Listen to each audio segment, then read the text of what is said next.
Kaluwore kod weche goeko mag siasa, weche matimore Alwora counties makaluwe county no ero ma Homa Bay en jodak ma Kabondo West Ward kod alwora mare koto nobedo kod moro bang' sirikand county ma Homa Bay wuok ayanga mar pogo chiro mano ero ma Nyarombe ne jo ohala makono ero.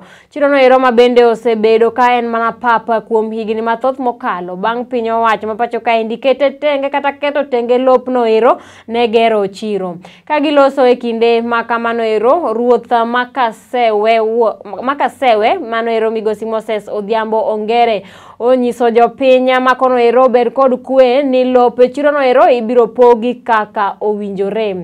Kata kamano, jaduong' Ouko Osuma mabende en achiel kuom joma ne kweregi ochiwo lo makamano ero ne piny owacho mondo ketie chiro to okwayo mondo biketgi nyime ka ipogo chiro no ero. Mokwongo adwa ni mondo apenju ni bende un kaka jopiny be uyie ni mondo chiro mondo obed ka.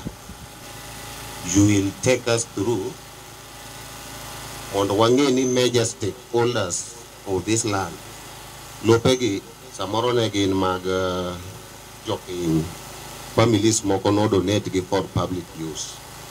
Joma kamago nyaka wa include gi kasa ma wachako committee mondo gin bende ginyalo chiwo input ni no gigi ka kata no gigi ka. Ok wa include gi mondo gibed beneficiaries, wa include gi mondo ginyalo chiwo nwa insight gi input kata ka wach moro nitie lopni.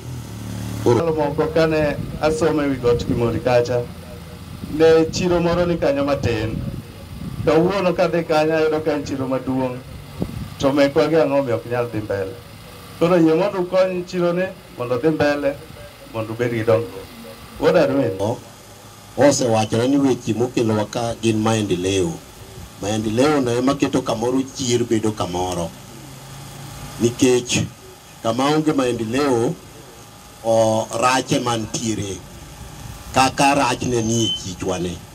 Koro wabeda mos mondo mi walos wach maendeleo kaka chiro ne nyadongo. En chiro mose achon ka onge dongruok. Koro una ujok moluoro ka.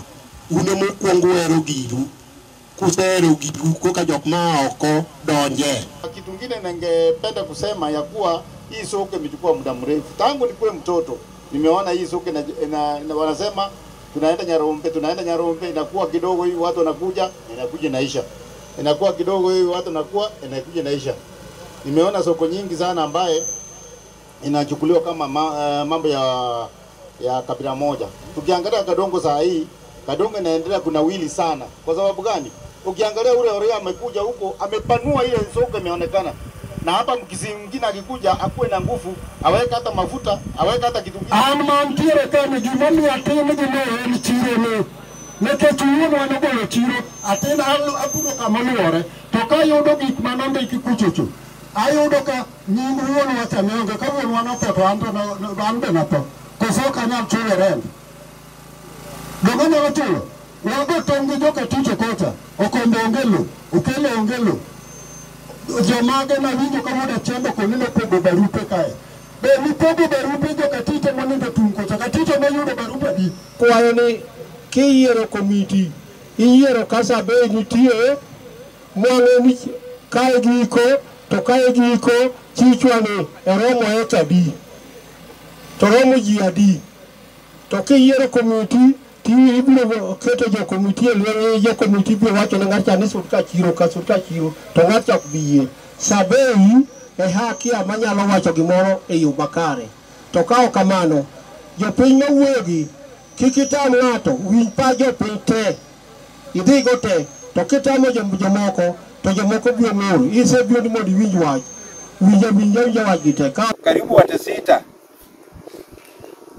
Those families kama wako na interest wakuje mbele through that committee, tuone kama hawa pia wataweza kupata kasehemu hata kama ni kiosk wapate, juu wao wenyewe ndio walijikamua kabisa wakapeana samba kwa serikali.